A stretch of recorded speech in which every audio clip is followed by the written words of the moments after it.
नमस्ते मेरो प्यारो प्यारो भ्युअर्सलाई प्रियाको किचनमा स्वागत छ। आज चाहिँ मैले तपाईहरुलाई यो झिङ्गनीको तरकारीको चाहिँ रेसिपी लिएर आएको छु।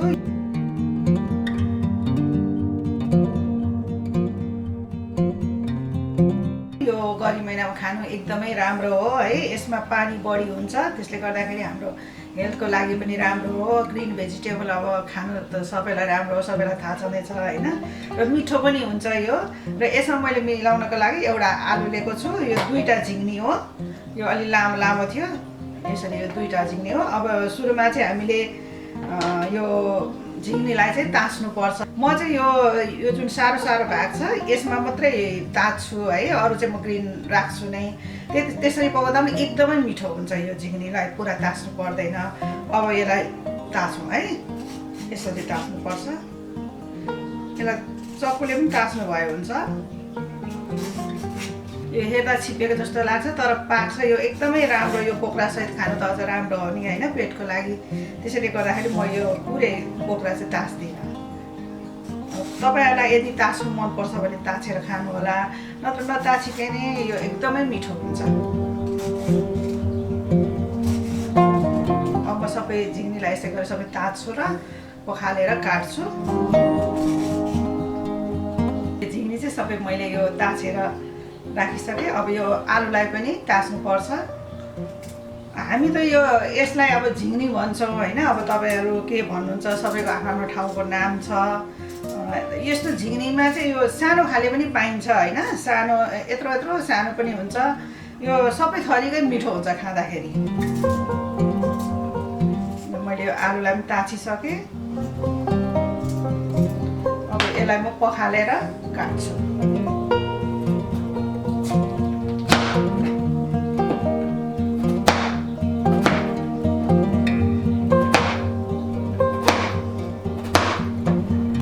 काटेर आलुलाई चाहिँ काटेर पानीमा राखिदिन्छु म। यसरी पानीमा राख्यो भने चाहिँ अलिक कालो हुँदैन आलु।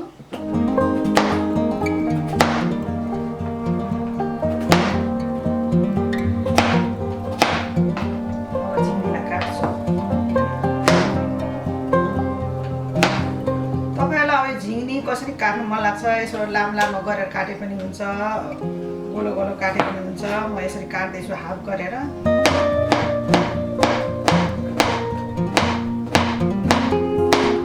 तपाईहरुलाई मेरो रेसिपी अहिलेसम्म कस्तो लागिरहेको छ राम्ररी पुरा भिडियो हेरिदिनुहोस्। कस्तो लाग्छ कमेन्ट गर्नुहोस्। राम्रो लाग्छ कि लाग्दैन, तपाईहरुलाई मन पर्यो भने मेरो रेसिपीलाई लाइक कमेन्ट सब्स्क्राइब गरिदिनु होला।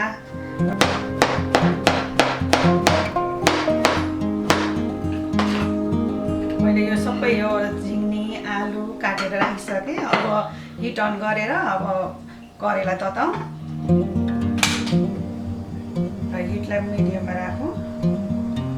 तेल राखौँ। अब तेल तपाईहरुको इच्छा अनुसारले राख्नु होला हैन। सबैको अब तेल नुन पिरो भन्ने आफ्नो स्वाद अनुसार खाने हो, इच्छा अनुसार खाने हो है। म चाहिँ 4-5 टेबल स्पुन चाहिँ हो तेल राख्छु। 5 टेबल स्पुन मैले राखेँ। अब यसमा मैले झार्नको लागि चाहिँ 1/4 स्पुन यो तोरी लिएको छु अनि 1/4 स्पुन मेथी लिएको छु। यो यसमा राखिदिउँ।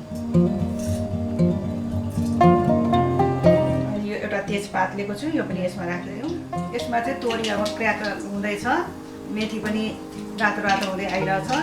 यसलाई धेरै डढाउनु हुँदैन। यस्तो झार्ने चिजहरूलाई चाहिँ धेरै डढायो भने यसको जुन स्वाद हुन्छ त्यो उड्छ। त्यस कारणले ठिक्क राख्नुपर्छ हामीले। र अब यसमा मैले एउटा सानो प्याजको आधा प्याज काटेर राखेको छु, यो पनि राखिदिनु। अब यसमा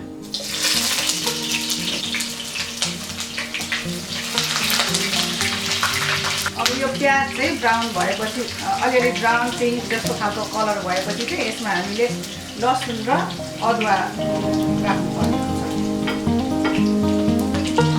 अब यो प्याज चाहिँ यस्तो ब्राउन पिङ्क किसिमको भइरहेको छ। अब यसमा म चाहिँ अदुवा र लसुन राखिदिन्छु। मैले चाहिँ सानो चम्चाले 1 चम्चा यो लसुनको पेस्ट लिएको छु, सानो चम्चाले 1 चम्चा अदुवाको पेस्ट लिएको छु। यो दुईटै यसमा राखिदिन्छु। अदुवा राखेपछि यसलाई चाहिँ हामीले छोपेर गर्नुपर्छ हिटलाई चाहिँ हामीले लोमा लगिदिउँ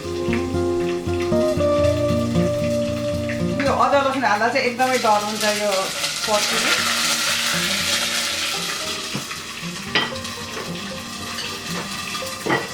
र अब यसमा हामीले यो झिङ्गीलाई राखिदिउँ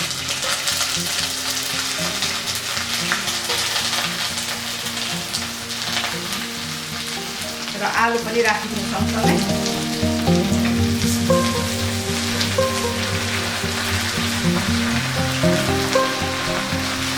तपाईँले यो झिङ्गी पकाउँदा झिङ्गी मात्रै पकाउनु भयो भने मिठो हुन्छ मैले चाहिँ अब आलु हालेको छु आलु हालेपछि त अब हरेक तरकारी मिठो हुनु भइहाल्यो होइन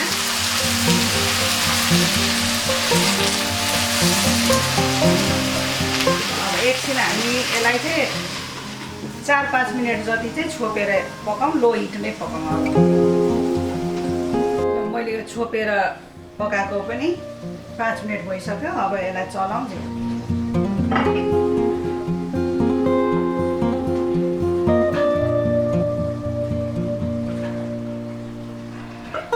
अब म यसमा यो बेसार मसलाहरू राख्छु यो बेसार चाहिँ मेरो सानो चम्चाले आधा चम्चा छ अनि यो रेड चिली पाउडर चाहिँ यो 1 ठुलो चम्चा छ र जिरा धनियाँको मिक्स यो पाउडर चाहिँ 1 ठुलो चम्चा छ यो सबै यसमा राख्यौँ अब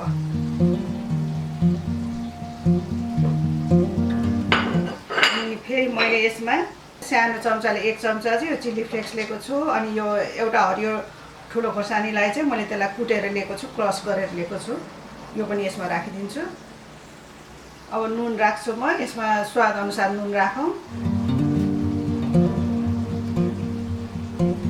यसलाई हामीले चलाउँ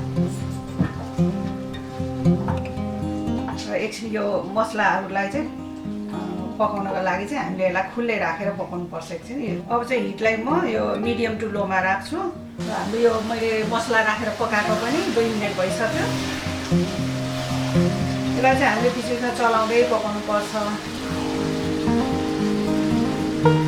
अब यसमा मैले चाहिँ हाफ कप यो टोमेटो प्युरी लिएको छु तपाईँहरूले टमाटर एउटा ठुलो टमाटरलाई काटेर राख्नुभए पनि हुन्छ वा त्यो टमाटरलाई पिसेर हाल्नुभए पनि हुन्छ मसँग चाहिँ अब टोमेटो प्युरी भएको हुनाले मैले चाहिँ यो राख्दैछु र अब राखिदिन्छु यसलाई पनि र यसलाई राम्रोसँग चलाइदिउँ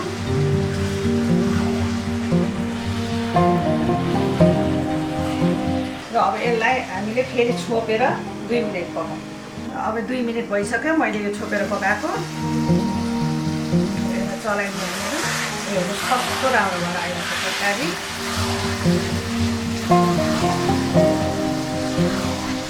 अब म यो तरकारीमा अब पानी राख्छु अब अघिको टमाटर भएको यो बोटुकोमै अब पानी अलिकति राख्नु किन फ्याँक्नु होइन यति टमाटर यसलाई हामी हालिदिउँ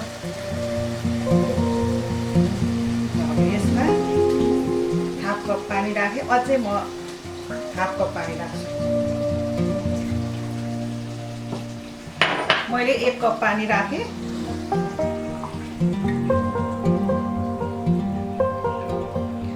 अब यसलाई चाहिँ हामीले यस्तै 8 देखि 10 मिनटसम्म चाहिँ छोपेर पकाउँ मिडियम टु लो हिटमा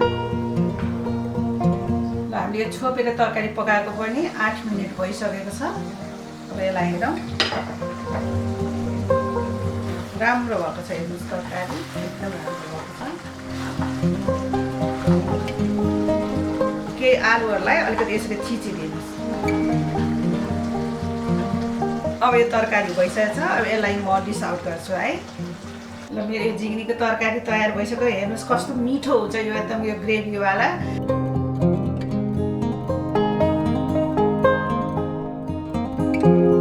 यसमा अलिकति झोल हालेर पनि खान सक्नुहुन्छ तर मिठो चाहिँ यस्तै नै मिठो हुन्छ है मलाई चाहिँ यस्तो मिठो लाग्छ अब तपाईँहरू पनि ट्राई गर्नुहोस् यदि तपाईँहरूलाई मेरो यो रेसिपी मन पर्यो भने मलाई लाइक कमेन्ट र सब्सक्राइब गरिदिनु होला यस्तै गरेर फेरि म अरू नयाँ रेसिपी लिएर आउनेछु त्यति दिनसम्मको लागि बाई।